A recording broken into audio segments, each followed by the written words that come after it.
നമസ്കാരം. ക്യാപ്ചർ ന്യൂസിലേക്ക് സ്വാഗതം. റേഷൻ കടകളല്ല പൂട്ടിക്കേണ്ടത്, വിദ്യാഭ്യാസത്തെ കച്ചവടം മാത്രമാക്കിയ സ്ഥാപനങ്ങളെയാണ്. 1996 കൊട്ടാരക്കര മലങ്കര ഓർത്തഡോക്സ് സഭയ്ക്ക് സ്വകാര്യ മേഖലയിൽ ഒരു BEd സെന്റർ അനുവദിച്ചു കിട്ടി. 2019 വരെ സഭയുടെ പരമാധ്യക്ഷനായിരുന്നു കോളേജിന്റെ മാനേജർ. 2019 അദ്ദേഹം കാലം ചെയ്തതോടെ കൊട്ടാരക്കര ചെങ്ങമനാട് ബത്ലഹേം ആശ്രമത്തിലെ വൈദികനായ ബേബി മാനേജർ തസ്തികയിൽ എത്തിച്ചേർന്നു. അതിനുശേഷം ഇവിടെ നടക്കുന്നത് അഴിമതിയും സ്വേച്ഛാധിപത്യവുമാണെന്ന് നിരവധി അനുഭവങ്ങൾ വിളിച്ചു പറയുന്നു.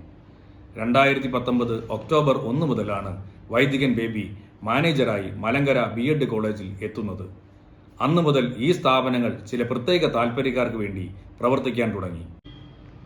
BEd കോളേജിന്റെ പ്രിൻസിപ്പലും ഒരു അനധ്യാപകനും കൂടി ഗവൺമെന്റ് നൽകിയ SC/ST കുട്ടികളുടെ ട്യൂഷൻ ഫീസ് മോഷ്ടിച്ചു എന്ന വ്യാജ ആരോപണം ഉന്നയിച്ചുകൊണ്ട് ഒരു കപട മാധ്യമപ്രവർത്തകനെ കൂട്ടുപിടിച്ച് വാർത്തകൾ നൽകിയും പോലീസിൽ പരാതി നൽകിയും കോളേജിന്റെ അന്തസ് കളഞ്ഞുകുളിക്കത്തക്ക പ്രവർത്തനം നടത്താൻ വൈദികൻ ബേബിക്ക് യാതൊരു മടിയും ഉണ്ടായിരുന്നില്ല. ഒടുവിൽ പോലീസ് അന്വേഷണത്തിൽ പ്രിൻസിപ്പാളും അനധ്യാപകനും കുറ്റക്കാരല്ല എന്നും കുട്ടികളുടെ ട്യൂഷൻ ഫീസ് മാനേജ്മെന്റിന്റെ അക്കൗണ്ടിൽ യഥാസമയത്ത് തന്നെ അടച്ചതായുള്ള ബാങ്ക് രേഖകളിൽ വ്യക്തമായി കണ്ടിട്ടും വൈദികൻ ബേബി തന്റെ പദവിയുടെ മഹത്വം മറന്ന് പ്രവർത്തിക്കുന്നത് അവസാനിപ്പിച്ചില്ല. മാത്രമല്ല, ഇവർ രണ്ടുപേരെയും കോളേജിൽ നിന്നും പുറത്താക്കി യാതൊരു യോഗ്യതയുമില്ലാത്ത റിജു ജോണിനെ കോളേജിന്റെ പ്രിൻസിപ്പൽ പദവിയിലേക്ക് നിയമിക്കുകയാണ് ഉണ്ടായത്. തന്റെ വരുതിക്ക് നിൽക്കാത്ത മുഴുവൻ അധ്യാപക അനധ്യാപകരെ പുറത്താക്കുന്ന സ്ഥിതിയിലേക്ക് കാര്യങ്ങൾ എത്തിച്ചേരുകയും ഓർത്തഡോക്സ് വിഭാഗത്തിൽപ്പെട്ട മുഴുവൻ പേരെയും നിലവിൽ ഒഴിവാക്കി എന്നുമാണ് അറിയാൻ കഴിഞ്ഞത്.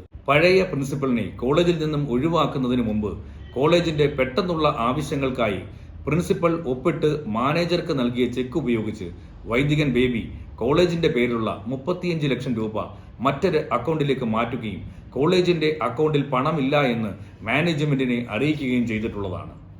കേന്ദ്ര വിദ്യാഭ്യാസ മന്ത്രാലയത്തിന്റെ കീഴിലുള്ള national council for teacher education എന്ന സ്ഥാപനമാണ് യൂണിവേഴ്സിറ്റികൾക്കും അതിന്റെ കീഴിൽ പ്രവർത്തിക്കുന്ന കോളേജുകൾക്കും പ്രവേശന സീറ്റുകളുടെ എണ്ണം നിശ്ചയിച്ചു നൽകുന്നത്. NCTയുടെ ഒഫീഷ്യൽ വെബ്സൈറ്റിൽ ഇപ്പോഴും പ്രസ്തുത കോളേജ് BEdനും MEdനും 50 സീറ്റ് വീതം മാത്രമാണ് നിശ്ചയിച്ചിട്ടുള്ളത്.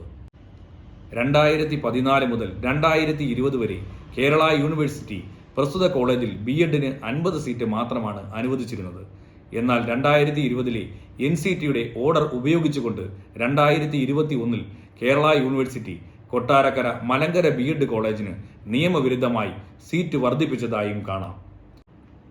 2017 NCTയുടെ നോംസ് അമെൻമെന്റ് ചെയ്തിട്ടുണ്ട്.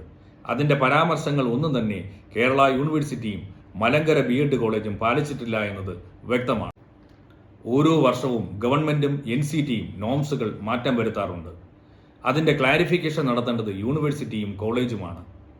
നിലവിൽ BEdനും MEdനും 150 സീറ്റിലേക്ക് 5 പ്രൊഫസർമാർ ഉൾപ്പെടെ 20 അധ്യാപകർ വേണ്ടപ്പോൾ വെറും 10 അധ്യാപകരെ നിലനിർത്തി യോഗ്യതയില്ലാത്ത പ്രിൻസിപ്പലിനെ ഉപയോഗിച്ച് നടത്തുന്ന ഈ BEd-MEd കോളേജിന്റെ അഫിലിയേഷൻ റദ്ദ് ചെയ്യേണ്ടത് വളരെ അത്യാവശ്യം തന്നെയാണ്.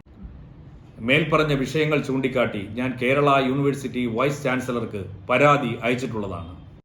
കേരളത്തിൽ സ്വകാര്യ മേഖലയിൽ പ്രവർത്തിക്കുന്ന സ്കൂൾ കോളേജ് മാനേജ്മെന്റുകൾ അധ്യാപകരെയും അനധ്യാപകരെയും നിയമിക്കുന്നതിനായി സർക്കാർ എയ്ഡഡ് സംവിധാനത്തിന്റെ മറവിൽ കോടികൾ കോഴ വാങ്ങി യാതൊരു റിട്ടേൺ ടെസ്റ്റും ഇല്ലാതെ നിയമനം നടത്തിവരുന്നു.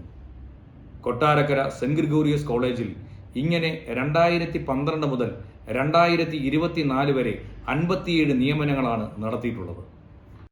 57 പേരിൽ 22 പേർ ഡോക്ടറേറ്റ് നേടിയതായി കാണുന്നു. ഇവരുടെ ഡോക്ടറേറ്റ് ഏത് യൂണിവേഴ്സിറ്റിയിൽ നിന്നാണ് കരസ്ഥമാക്കിയെന്നുള്ളത് വിശദമായി അന്വേഷിക്കേണ്ടതായിട്ടുണ്ട്. അവർ അതിനായി തയ്യാറാക്കിയ ജേണലുകൾ, പ്രബന്ധങ്ങൾ എല്ലാം തന്നെ അന്വേഷണ വിധേയമാക്കേണ്ടതുണ്ട്. കൂടാതെ ബാക്കി 35 പേർ നീറ്റ് യോഗ്യത നേടി നിയമനം കരസ്ഥമാക്കിയവരാണ്. ഇവയെല്ലാം തന്നെ പുനഃപരിശോധിക്കേണ്ടത് കാലത്തിന്റെ ആവശ്യകതയാണ്.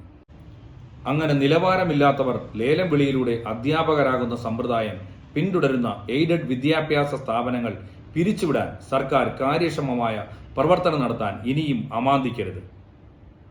ഒപ്പം കൊട്ടാരക്കര സെന്റ് ഗ്രിഗോറിയസ് കോളേജിൽ നിയമനം നേടിയ 57 പേരുടെ ചരിത്രവും സാമ്പത്തിക സ്രോതസ്സും ഇവരിൽ നിന്നും പിരിച്ചെടുത്ത 45 കോടി രൂപ മാനേജറായ വൈദികൻ എന്ത് ചെയ്തു എന്നും വരും ദിവസങ്ങളിൽ നിങ്ങളെ അറിയിക്കുന്നതാണ്.